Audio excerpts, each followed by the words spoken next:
챗 GPT님으로 사진 막 이렇게 애니메이션으로 변환하는 게 인기가 많잖아요. 그래서 한번 해봤어요. 네. 저희 가정이 휴가를 가을에 가요. 제 아내도 보건직에 있고 저도 뭐 교육자니까 여름 사기 끝나고 휴가를 가는데 2년쯤 전에 이렇게 포항인가요?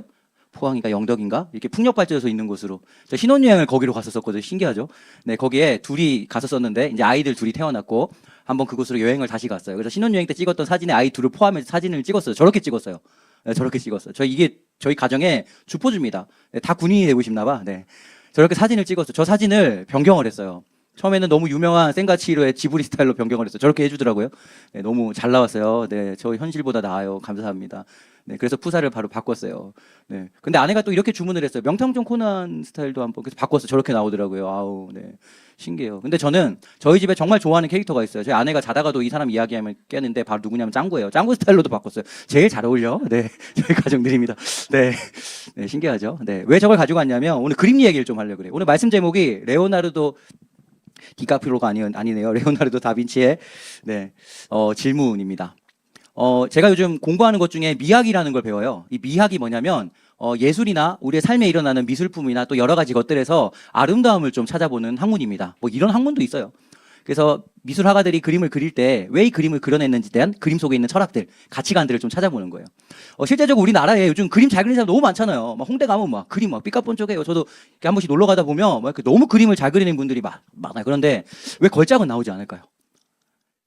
왜 우리가 얘기하는 뭐 다빈치라든가 이런 사람들의 그림은 지금까지도 회자되고 있는데 왜 우리가 오늘날 그리는 그림은 걸작이라고 하지 않나요? 왜 그러냐면 그림 속에 너무 기술은 뛰어난데 그림 속에 그림이 담고 있는 메시지나 가치나 또 이런 철학이나 신앙들이 포함되어 있는 그림이 많이 없기 때문이다라고 저를 가르친 스승님이 그렇게 수업 시간에 이야기를 해주더라고요.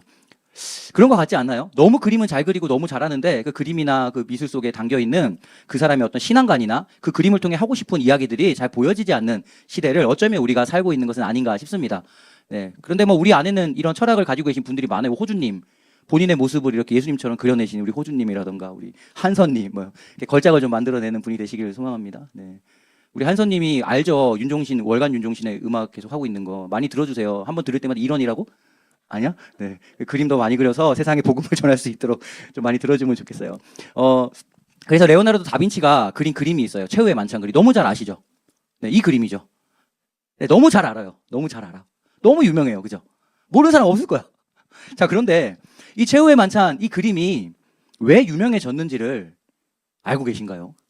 너무 잘 그려서? 아니에요. 그 이유가 아니에요. 그 이유는 바로 이런 그림들 때문이에요. 최후의 만찬을 그렸던 다른 그림이 있어요. 한번 보여주시겠어요? 저런 그림이에요. 아까랑 차이가 나지 않나요? 그죠? 다빈치가 그린 그림을 다시 보여주시겠어요? 저 그림이에요. 저게 우리는 알고 있는 너무 유명한 그림이죠. 그런데 최후의 만찬 그림이 되게 많아요. 다시 그걸 보여주세요. 저렇게 많이 그렸어요. 뭐가 차이가 납니까? 뭐라고요? 어떤 한 사람이 앞에 앉아 있어요. 앞에. 저 사람이 누굴까요? 예수님이요? 아니요. 뒤에 보면 예수님 뒤에 계세요. 후광 이렇게 확 빛나는 분 뒤에 앉아요. 누굴까요? 예수님의 제자 중에 은 30에 돈 때문에 예수님을 팔아먹은 제자가 있어요. 누구냐면 가룟 유다입니다. 물론 예수님의 제자들이 십자가 앞에서 다 도망갔어요. 배신하고. 어떤 제자는 빨가벗고 너무 급해서 헛입을 덮어쓰고 왔다가 예수님 잡혀서 죽으니까 입을 이렇게 팽개치고 빨가벗고 도망간 게 성경에 기록되어 있어요. 어쨌든 그 제자들과 함께 최후의 만찬, 목요일 저녁에 이제 만찬을 하시고 금요일 날 십자가에 달리시는데 이 만찬 그림을 표현하는데 이 다빈치가 앞에 있던 사람을 안으로 집어넣었어요. 이 앞에 있던 사람이 누구냐면 바로 가룟 유다예요. 다빈치가 이 그림을 그려서 이 그림이 전설로 남은 이유는 모든 다른 화가들은 그전까지 화가들은 예수님을 판 가룟 유다는 우리 속에 없어. 우리와 반대되는 자리에 있어. 어떻게 내가 가룟 유다야. 그 나쁜 그 가룟 유다는 나 아니야. 우리 아니야. 그건 저기 밖에 있는 존재야. 라고 그림 앞에다가 그려냈어요. 식탁 반대편에. 근데 이 다빈치가 그 가룟 유다를 끌어다가 이 어딘가에 집어 넣어놓은 거예요. 그래서 이 그림이 걸작으로 남은 거예요. 너무 잘 그려서도 맞지만 가룟 유다가 저기 밖이 아니라 내 안에, 우리 안에, 내 속에 어딘가에 있구나. 돈 때문에 예수님 팔아먹는 가룟 유다가 여전히 내 속에도 도사리고 있구나. 이걸 저 그림 하나로 표현해낸 겁니다. 당시에 아무도 용기를 내지 못했고 아무도 이 신앙 고백을 하지 못했을 때 다빈치가 이 고백을 그림에 담아서 그렸기에 저 그림이 오늘날까지 최후의 만찬 그러면 저 그림이 전설로 되어 우리에게 전해지고 있어요. 오늘 레오나르도 다빈치가 우리에게 무엇을 그럼 질문할까요? 오늘이 종려주일입니다. 종려주일이 어떤 날이냐면 예수님이 십자가 지시기 위해 예루살렘 성에 들어가실 때 구약에 있는 말씀대로 낙이 어미를 데리고 오고 낙이 새끼를 데리고 와서 새끼 나귀를 타고 예루살렘 성에 들어가실 때 많은 사람들이 저기 멀리 있는 27km 가까이 떨어진 여리고 성에 가서 그곳에서만 나는 종려나무 가지를 꺾어서 가지고 와서 이스라엘 백성들이 출애굽하여 처음으로 승리한 가나안 전쟁, 여리고성 전쟁의 승리를 상징하는 종려나무 가지, 그걸 들고 와서 흔들면서 잘했다 잘했다 호산나 다윗의 자손 예수에 어서 오소서 외치면서 예수님을 맞이했던 날을 기념해서 예배드린 날이 오늘이에요. 종려나무 가지가 얼마나 큰지 알아요? 여리고성이라는 곳이 우리 구약 성경에 보면 나오듯이 거기 사는 사람들과 이스라엘 사람들을 비교할 때 와 나는 그들에 비해서 메뚜기인데요 라고 할 정도로 거인들이 사는 도시였어요. 거기에 포도송이 하나가 두 사람이 짊어져야 될 정도로 크기가 큰 곳이에요. 종려나무 가지는요 얼마나 클까요? 근데 그 무거운 걸 20km나 넘게 쫓아가서 들고 와서 흔드는 거예요. 왜 흔들까요? 이 가지의 화석들을 과천과학관 2층에 올라가서 왼편에 자연과학관에 들어가면 입구에 붙어 있어요. 한번 가서 구경해 보세요. 이렇게 큰 걸 들고 와서 흔들면서 승리를 상징하는 가지를 흔들면서 예수님 어서 오시옵소서라고 환호했던 이 사람들, 왜 이렇게 환호했을까요? 아까 우리 설한 형제가 찬양 인도하면서 알려준 것처럼 5일 뒤에 이 사람들이 예수님 십자가에 못 박아라, 못 박아라, 없이 해라, 없이 해라, 죽여버려라 외쳤던 사람으로 변화됩니다. 이 사람들이 왜 그렇게 생고생을 해서 이 가지를 흔들면서 막 외치면서 겉옷을 벗어서 깔고 막 예수님을 맞이했을까요? 내가 원하는 어떤 거, 지금 로마와 하스모니안 이 왕조의 두 가지 나라의 핍박을 받고 있는 이 고달픈 삶, 이 정치적인 독립을 혹시 이 구원자라고 하는 예수가 해줄까? 와, 이렇게 먹고 살기 힘드니, 와, 구포세대인 우리나라, 예수라는 구원자가 오면 이제 우리나라 꽃이 필까? 와, 영끌에서 아파트 샀는데 정책이 바뀔 때마다 살 길이 없고, 이건 뭐 세금을 늘었다 줄었다, 뭐 국민연금이 고갈된다고 그러고, 이런 세상에 과연 우리가 잘 살 수 있을까? 그런데 구원자란 예수가 이걸 해줄 수 있는 분인가? 정말 이분이 이걸 해줄 수 있는 분이구나. 내가 원하는 거 줄 수 있구나. 먹고 사는 문제를 해결해 줄 수가 있구나. 물고기 2마리와 보리떡 5개로 2,000명이 넘는 사람들을 먹이는 이 예수만이 정말 우리를 먹게 살리는, 나를 권력의 자리에 앉혀주고 내가 원하는 걸 얻게 해주는 그런 구원자구나. 그래서 흔들어 제꼈는데 예수님이 예루살렘 성에 들어와서 하는 일은 월요일 날 교회 가가지고 장사하는 거 다 뜯으러 엎어버리고 세리와 창녀들, 당시에 사람들이 소외하던 사람들하고 가서 밥 먹고 앉아있고, 전혀 내가 원하는 거 하나도 주지 않고, 나중에 이건 뭐 낮은 자들에게 가서 함께하라고 막 삶을 보여주고 있고, 도저히 뭐 정치적으로 해결도 안 해주고 먹고 사는 문제 해결도 안 되고, 오히려 이 사람들이 외치는 겁니다. 야, 내가 이렇게 생고생해서 이 가지까지 꺾고 와서 흔들었는데 아무것도 해주지 않네. 십자가에 못 박아라, 못 박아라 외치는 이들의 모습. 과연 이들이 이 종려나무 가지를 흔들었던 이유는 뭘까요? 예수님을 통해 내가 원하는 것을 얻기 위하여죠. 예수님이란 자판기에 가서 나 흔들 테니까 500원어치 흔들 테니까 내가 원하는 거 누르면 주세요. 이 마음으로 흔들었던 거예요. 이 예수님 자리에 다른 신을 넣어도 이거는 별반 다르지 않아요. 그죠? 이렇게 앉아있는 신을 여기다 넣어도 똑같은 거죠. 세상에 어떤 신을 이 예수님 자리에 갖다 놔도 이건 전혀 이상하지 않아요. 이걸 종교라고 합니다. 내가 원하는 걸 얻기 위하여 흔들고 열심과 헌신을 하는 거, 이게 종교예요. 예수님은 이 땅에 오신 이유가 무엇입니까? 우리가 원하는 거 해결해 주시려고 오셨나요? 아니죠. 우리의 삶에 이 원한을 있게 하는 이 근본적인 문제인 죄를 해결하시고자 이 땅에 오셨어요. 왜 예루살렘 성에 찾아오셨습니까? 왜 나귀를 타고 들어가셨나요? 구약 성경에서 말하는 세상의 모든 죄를 해결할 메시아, 구원자로 내가 왔기 때문에 구약의 말씀을 이루고자 그 말씀 그대로 어린 나귀 새끼를 타고 예루살렘 성에 입성하셨고, 6월절 어린 양이 되셔서 십자가에 우리의 모든 죄를 가지고 죄가 없으신 그분이 우리를 위해 죽으시고, 그래서 우리의 모든 죄를 용서하시고 3일 만에 부활하셔서 이제는 하나님 우편으로 갈 수 있는 길을 열어주시고자 이 땅에 찾아오셨어요. 예수님은 우리의 모든 죄를 해결하시려고 종려주일에 우리에게 찾아오셨어요. 다빈치는 오늘 우리에게 묻고 있습니다. 왜 예배드리고 있나요? 왜 예수님께 와 있나요? 왜 열광하면서 박자도 안 맞는 박수 따라 친다고 막 이렇게 하면서 찬양을 하고 있나요? 오늘 다빈치가 이 그림을 통해 우리에게 묻고 있어요. 왜 나는 오늘 예수님께 나아가고 있나요? 우리가 종려주일을 지나며 이 다빈치가 이 던지는 질문 앞에 우리가 대답할 수 있으면 좋겠습니다. 네, 이렇게 무거운 이야기가 아닌데 오늘 막 분위기가 막, 네. 옆 사람 한번 보고 이렇게 얘기해 줄까요? 대답하세요. 네, 이따 셀모님들 대답해라. 네. 네, 선한 형제 왜 예수를 따르고 있나요? 대답해라. 네. 박사학위 받으려고? 네. 대답 잘해라. 네. 우리 오병이어 이야기 알죠? 예수님이 이 땅에 계실 때 예수님은 죄를 해결하시기 위해 오셨지만 우리의 필요한 것도 해결해 주셨었어요. 그게 주 목적은 아니시지만 우리와 공감하시며 우리 아픔을 고치시고 해결하셨어요. 먹을 것이 없는 그 자리에 보리떡 5개와 물고기 2마리로 2,000명이 넘는 사람들을 먹이셨습니다. 불가능한 이야기잖아요. 이 일이 일어나고 다음 날에 예수님이 복음을 전하려고 큰 강, 그 사람들은 바다라고 했지만 이 강을 건너서 반대편 동네로 가셨습니다. 근데 사람들이 일어나니까 예수님이 안 계신 거예요. 열성적으로 배를 찾아서 타고 예수님을 쫓아갑니다. 왜 쫓아갔을까요? 어제처럼 오병이어 기적이 일어나서 배고픈 거 이거 해결해 주세요 온 거예요. 근데 예수님이 거기서 정말 긴 설교를 하세요. 제일 긴 설교. 너희가 이거 먹는 걸로 이제 이거 안 된다. 정말 나를 먹어야 돼. 내가 생명의 떡이라니까. 십자가에서 죽는 나를 믿어야 돼. 라고 자신이 생명의 떡임을 이야기하시면서 오병이어 부패를 더 이상 차려주지 않습니다. 그 결론이에요. 요한복음 6장 66절 한번 읽어봅시다. 시작.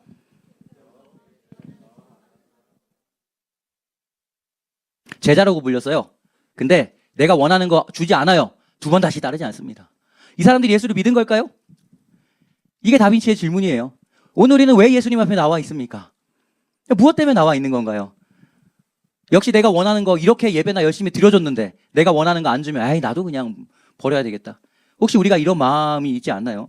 우리가 너무 잘 아는 지혜의 왕이라고 하는 솔로몬 이야기를 한번 해봅시다.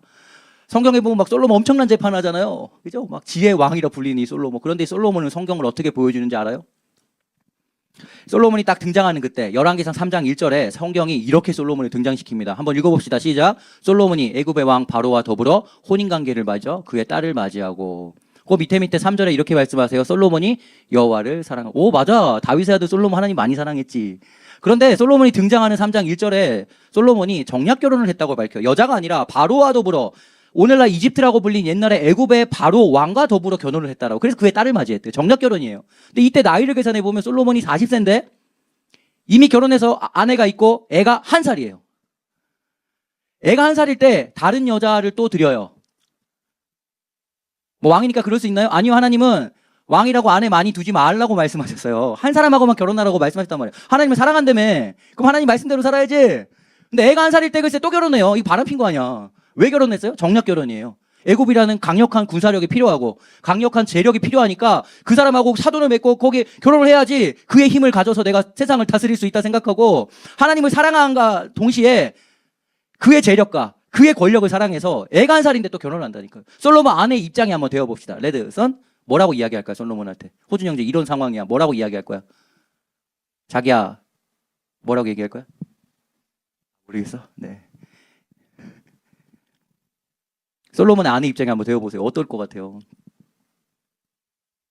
솔로몬이 1,000번째 들어요. 하나님이 만들라고 하지 않은 성전을 자기 마음대로 만들어. 하나님은 성전 만들어달라고 한 적이 단 한 번도 성경에 나오지 않는데 자기 마음대로 만들고 그리고 이렇게 고백해요. 하나님 성전에 안 계시는 거 제가 아는데 그래도 하나님 기왕 만든 거 여기 좀 보살펴 주시면 안 돼요? 그때 하나님이 열왕기상 9장에 이렇게 말씀하세요. 그래. 내가 거기 있진 않아. 근데 내 눈과 마음을 둘게. 그래서 거기 기도하면 나 들을게. 근데 솔로몬아, 그거보다 더 중요한 거 하나 있다. 내 말 좀 듣고 내 말대로 살면 좋겠어. 이거를 9장에 길게 이야기하세요. 하나님이 원하시는 거는 뭐 어떤 열정 막 뭐 흔드는 게 아니라 하나님이 하신 말씀 그거 하나입니다. 솔로몬 하나님을 사랑했어요. 그런데 역시 그와 동시에 돈과 재력을 사랑했어요. 이 솔로몬이 1000번의 예배를 드려요. 1000번째라고 하는데 1000번의 예배를 드린과 동시에 뭘 하는 줄 알아요? 하나님이 신명기에 이렇게 말씀한 적이 있어요. 왕이라면 절대 이건 하지 마 라고 하신 것이 있어요. 작아서 안 보일 텐데 줄이면 이런 거예요. 돈 의지하지 마. 정략 결혼해서 그 외교력 의지하지 마. 군사력 의지하지 마. 여자 많이 둬가지고 정말 그 나라에 외교력 하고 그 여자들이 가지고 있는 우상 이런 거 빠지니까 아내 많이 두지 마. 이거 3가지 부탁하셨어요. 그리고 딱 1가지 부탁하십니다. 말씀 필사해가지고 옆에 두고 말씀 가까이 하는 삶 좀 살아줘 라고 부탁하셨어요. 그런데 솔로몬이 1000번의 예배를 드린과 동시에 저걸 그대로 다 어깁니다. 저걸 그대로 다 옮겨요. 실제적으로 저걸 그대로 다 해버려요. 성경 말씀 기록되어 있죠, 거기. 역대하 1장 14절부터. 또 안 보이네요. 네. 보인 사람 한번 읽어줄래요? 시작. 우와.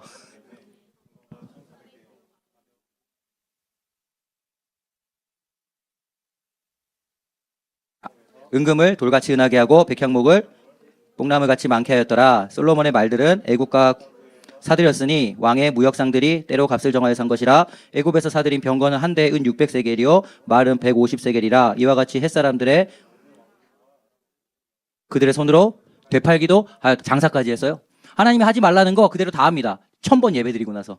하나님이 사랑했죠. 예배 드리니까. 근데 솔로몬의 이 하나님을 사랑한 이면에 뭐가 있었나요? 사랑하지만 내가 원하는 거 얻겠다는 거예요. 애간살이고 하나님 말했지만 그 말보다는 지금 당장 나에게 힘을 줄 수 있는 저 스펙, 예배 한번 빠져서 거기 가서 한번 보는 그 어떤 것들, 그거 더 의지하는 거예요. 이 솔로몬의 결론이 뭔지 알아요? 가정이 나뉘어집니다. 찢어지고 나라가 찢어져요. 남과 북으로 나뉘어져 버립니다. 가정이 깨어져요.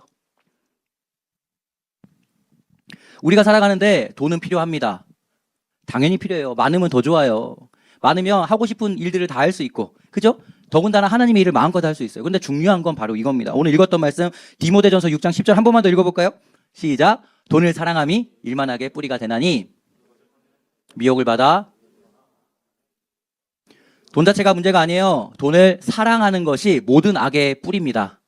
결국 어떻게 돼요? 그것이 근심으로 와서 자기를 찔러요.